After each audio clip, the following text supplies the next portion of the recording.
He suddenly regretted buying premium health insurance, which had paid for a private room. If only someone were here to help him. Perhaps the ICU would have been the better choice. He tried to get up, but in vain. He was so damned weak. More lights began to flash, lighting up the room like a Christmas tree. He was losing control of the plane. To his left and right he could see British Spitfire fighters aiming their machine gun fire in his direction. Below him, London was burning. Where was his co-pilot? Was he asleep? He must have been hit. Wait, did he even have a co-pilot? Nonsense, he was a premium patient in a private room. Privileged or not, his plane started spinning uncontrollably, rapidly losing height. He could no longer control his hands on the stick. He had to get out. But the canopy was stuck, and he was too weak to pry it open. More English warplanes were joining the hunt. His Messerschmitt fighter was spiraling down toward London. In just a few seconds his body would be crushed, smashed to pieces, and burnt up by kerosene. Had he even released the bombs? And then, all of a sudden, the warning lights stopped. The plane stabilized. The Spitfires were gone, and the cockpit was calm. The sun was rising over the English Channel, and he could see the coast of Normandy on the horizon. Right behind it was the Rehwiese, the beautiful park right behind his winter garden. All would be well.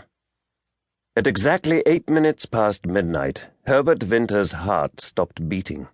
Cardiac arrest occurred 8 minutes after the defective infusion pump switched to reserve, just as the power went out. Chapter 1.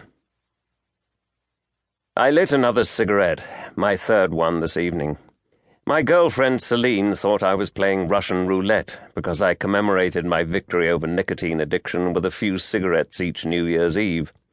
So far, though, my celebratory cigarettes haven't led to a smoking binge. Maybe I wasn't as weak-willed as Celine liked to believe. Would you like one? The nurse, a pretty, perpetually young-looking woman named Renata, shook her head and looked at her wristwatch in the glow of my lighter. It was almost 11:30.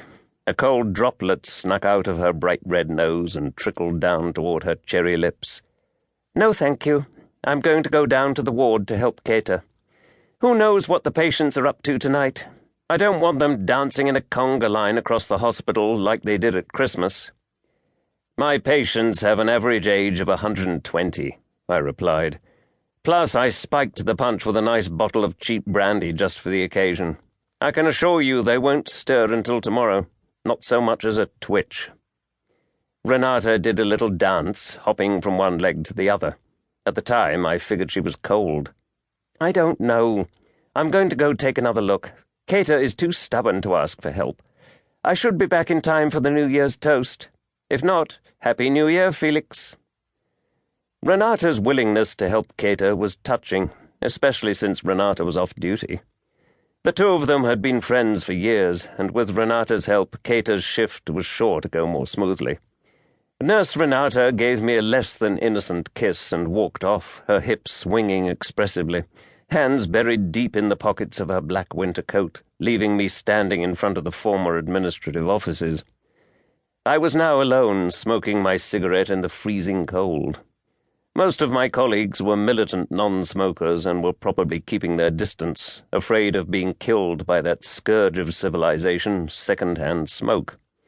They clung fiercely to their uncompromising stance, despite my pointing out that without the early deaths of the considerate first-hand smokers among us, their social security taxes would skyrocket. Fewer people nibbling at the pension funds meant more money left in the pot for them, but they didn't seem to care. Our custom of spending New Year's Eve in the clinic had begun on Y2K. We were infected by the same general hysteria as everyone else. Not only was the world going to end, but the power was also supposed to go out, which meant no respirators, no infusion pumps, or any other life support equipment. It was believed that the Y2K bug could set off a major meltdown, potentially wreaking havoc on everyone and everything here. So someone suggested that we all celebrate New Year's Eve at the hospital and watch the world go down the drain at the stroke of midnight together. It hadn't quite turned out that way, but we'd had quite a celebration. Our administrative offices were largely empty, catering, laundry, and other patient services having long been